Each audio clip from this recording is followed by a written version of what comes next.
It's brought to my attention, I know we talked about Jalil Fields with his season-ending knee. It's brought to my attention, y'all asked about Xavier Pegues as well. He had shoulder surgery, I don't know, it was 2 months ago maybe, and it slipped my mind. I apologize for not making y'all aware of that. He's expected back probably somewhere around late October, early November. So whether he makes it or not, don't know at this point in time. So those are the two guys that are out. Other than that, 1 day in pads. You know, the energy was good. It was sloppy at times. It was physical at times. It was soft at times. You know, so was happy with just the overall aspect of the practice. This afternoon will be the same type practice. You guys will see the first 30 minutes with some stretch and some special teams. Which I believe y'all saw that last time as well. But we'll do PAT field goal, and you'll be able to see some punt and stuff like that as well. So happy with the progress with the specialists. You know, I think Mike Molina's doing a nice job for us. Billy Kenny's doing a nice job. John Young, the new guy's got a fantastic leg. Now, what happens when live bullets start coming at him? We got to figure that out. But just watching the ball come off of his foot and punt, it looks really good. Happy with the punt returners, just the bodies that we have back there. Guys can catch the punt. Again, that changes when bullets are flying at them. But we have guys that are naturally gifted at catching punts. So you'll see that, and then we'll get into a tempo period, which y'all see for about 10 minutes, which is just basically teaching our guys how to go as fast as they can, which means it'll look fairly sloppy, no down and distance at all, but just teaching the guys how to play fast. I think we do a decent job on both sides of the ball, being able to play fast and defensively handle tempo as well. So that's what you'll see, and then for the rest of the day, it'll be very controlled, no live situations at all. We're not ready for that yet. Still installing and still trying to get a grasp on what guys can do and what some of their names are, that sort of thing. So still very early in camp, but like the attitude, like the mentality with what our guys are doing. I think they're in fantastic shape. Just overall, Mike Joseph did, again, as good a job as there is in college football in getting our guys ready to go. And I think the guys are doing great recruiting-wise. Couldn't be happier with the 31 new bodies that we have. These guys' bodies look good. I think our talent is getting better, and the attitude with which we approached off-season really shows. The overall health and athleticism of the guys that are out there is as good as it's been since I've been here. So that's where we're at. Take some specific questions if you all have any. Dana, with Pegues and Fields, concerned obviously with the depth in your defensive line? Yeah, it's concerning. We moved John Lewis over. We moved Chase, Bearhart over, and we signed Brandon Lawless. So we did that for a reason. With doing that with 3 deep. So we got 9 bodies. They got to stay healthy. We can. Nose is a question mark, having a couple of young guys. Darian Howard's a really good player. We can move Christian down in there if we have to. We can move Johnny Lewis down in there if we have to. So, got 9 bodies. You got Pooler, which gives us 10. Gonna have to stay healthy. Coach, Gibby was saying. Coach Gibby was saying that at least so far, the defense has been picking things up maybe a little slower than he expected going in. Have you kind of identified that so far? Have you noticed that happening? Doesn't look like it to me. I worry about my side at this point when it comes to that. They're lined up. They're lined up. They're athletic. We're as coaches going to be critical. There's no question early. But I'm not worried about him getting guys that understand what to do. 3 practices into it, we've got 26 more. That's the least of my concerns right now. You talked about with Coach Wickline, he's helping with tackles to widen the pocket, and I assume that's a pass protection thing.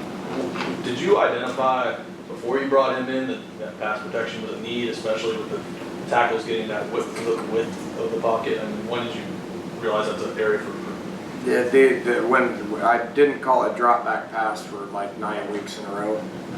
I mean, we're running the ball a good bit, but the passes that we threw, if you remember, was a lot of play action, downfield stuff or screens. You know, so we were a very, very, very below average drop back passing team last year, and I've made it known to y'all, our staff, with hires, with how we practice, with the techniques that we're that we're coaching, to the type of plays that we're repping, to, you know, getting it through to our entire offense's mind that in order for us to take the next step offensively, we got to be able to do that better. So, you know, I want to be able to throw the ball better, and we're working hard at it. That's a combination of the tackles getting better, the technique improving, you know, Skyler, the other quarterbacks being comfortable in the pocket. You know, I can't emphasize it enough. I mean, play one against Oklahoma, we run a drop back pass, and a free defensive end comes through the B gap and hits him right in the temple as hard as he can. If you don't think that affects the way a quarterback plays, you're out of your mind. So we're going to get that fixed. And it looks a lot better. You know, and then the timing aspect with the quarterbacks and where the receivers are, that's getting better and better. There's a lot that goes into it. Dana, with that said, your right tackle looks like you got a nice competition going there.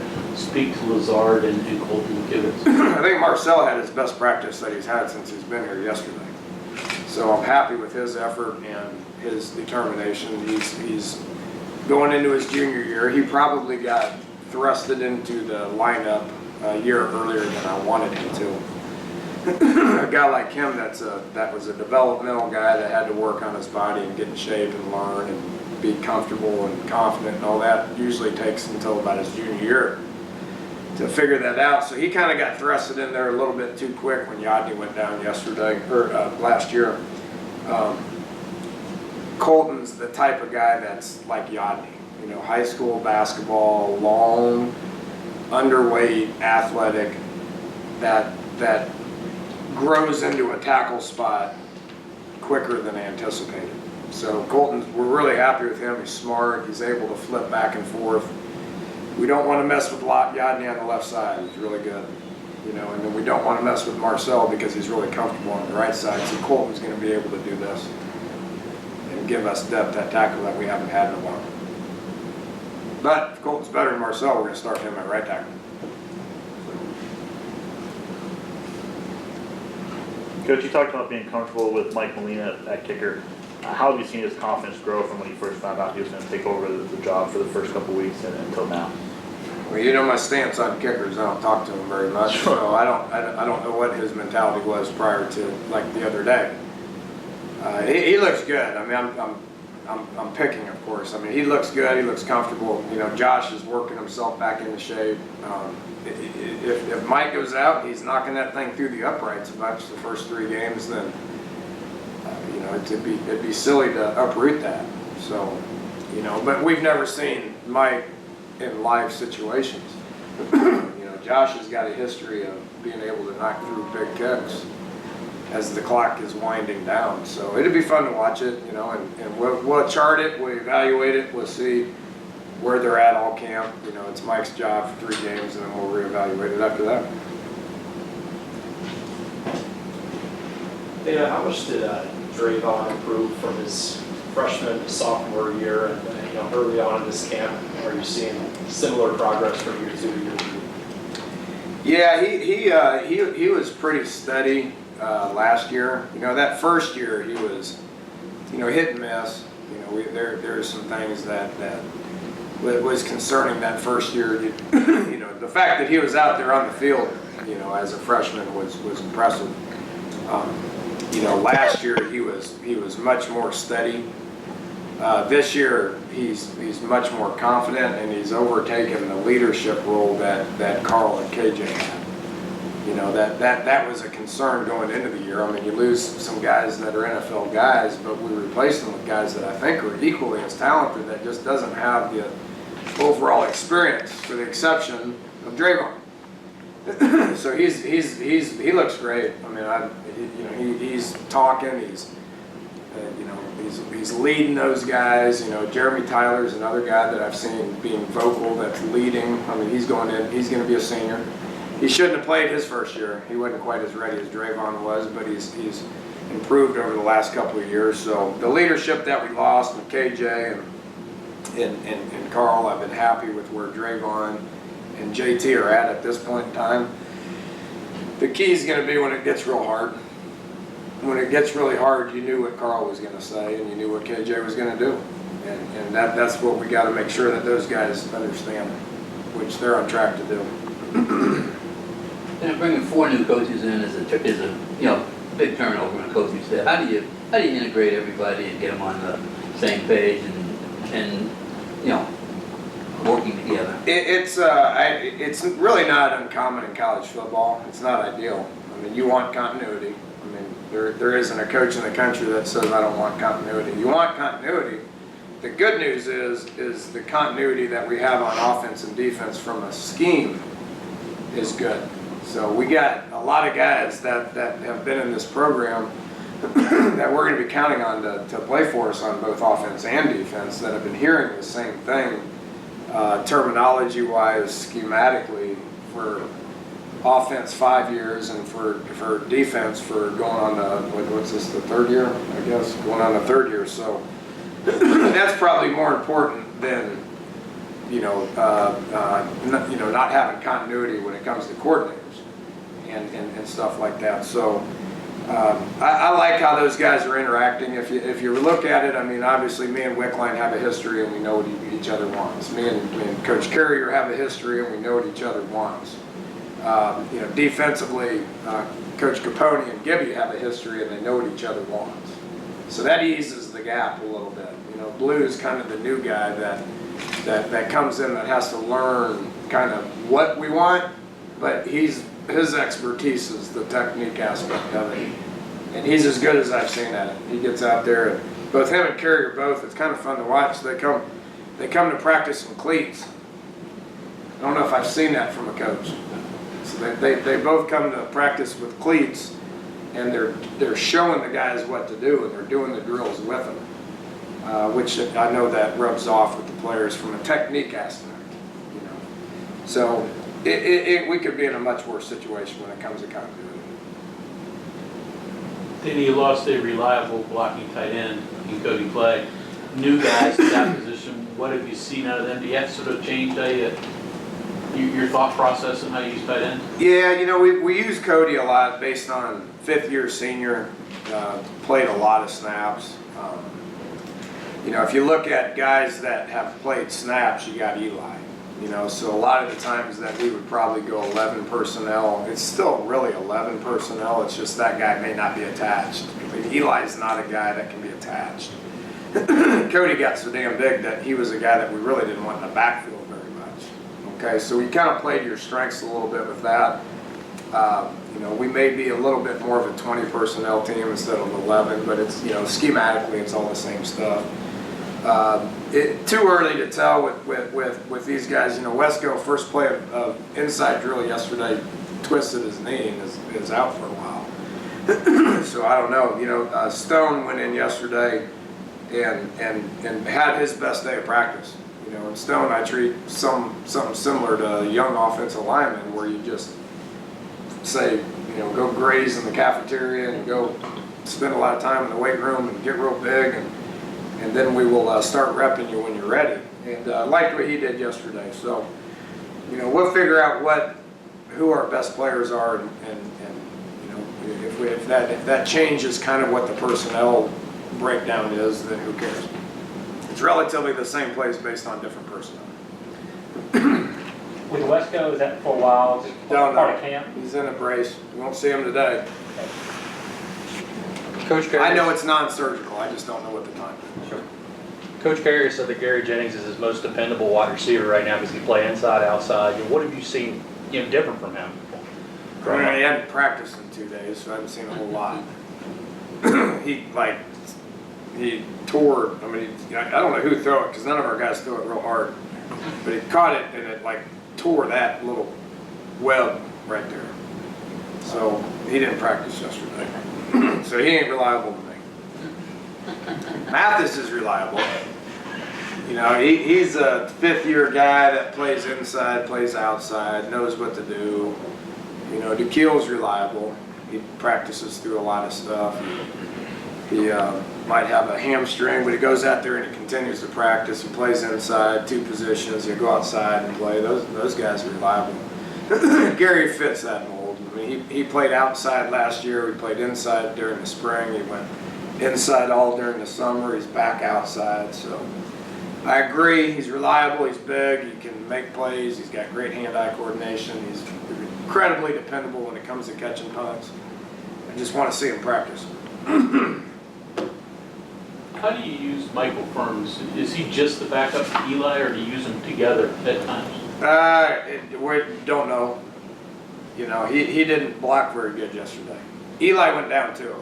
He's got an ankle. He'll be fine. This is part of camp. You're going to see guys on the sidelines. If they're out, I'll let you know. But guys, you know, Eli went down yesterday too, so so Ferns went in and got a lot of reps, and he needs to block better. So, you know, once these guys show us what they can do and the level that they can do it at is when I start making decisions on what our personnel groupings are going to become game planning for Missouri here in a couple of weeks. And the landscape over here is changing as far as what this entire facility looks like. We get to get a tour later on today. In the stadium? Yeah, what you and the practice field and everything, but what you've seen as all this comes together and things really start to change around here, and how important that is, you know, to you as the head football coach in this program. Yeah, it's rewarding, refreshing. You know, I've been saying for a long time, I just want to be able to do my job. You know, I'm not talking about recruiting or any of that, just from a day-to-day operational standpoint. You know, obviously this is very functional. You know, we still got to get the meeting rooms functional because we still got to break up into position groups. And it's not fun to have to talk over Coach Crook, trust me. The practice field's just great. I mean, you see our kids. We'll be in the indoor, you know, about 5:25. You'll see them take the field, and there's genuine excitement and energy about getting there. So, you know, we got space and we're able to do everything that we want. We're able to practice the way we want to. That's all I've ever asked. Now, you know, when did they announce this bond for the stadium? What was that, like 2 years ago? 3 years ago. 3 years ago. I walked it for the first time yesterday. So I mean, that's for the fans. That's great. I mean, and I walked it, I went down here, and I went up where the Orange Bowl thing is, that banner, that Orange Bowl, and I walked up and I walked through it, and I go, wow, this is pretty clean. It's got space, and I know there's a whole bunch of restrooms and concessions and all that, which makes the fans' experience better. You know, there's TVs everywhere. I saw those outdoor suites. It's great. They actually poured concrete and it was level. You know, and the fence, the outside fence was cool. Coming into the stadium, I think it's going to give our fans the same sense that it gives our players when they hit that practice field. Just, you know, it's going to be exciting. And then I made the mistake of coming in, walking around the stadium and coming through the backside. And you forget how shitty it is. It's unbelievable. I mean, so then I walked back around this way, and I walked it back this way to come back in, and it's like, wow, this is nice now. So the fans are going to be excited. I mean, it's going to be good. It's how it should be, and we're getting better and better. It's a good way to end it.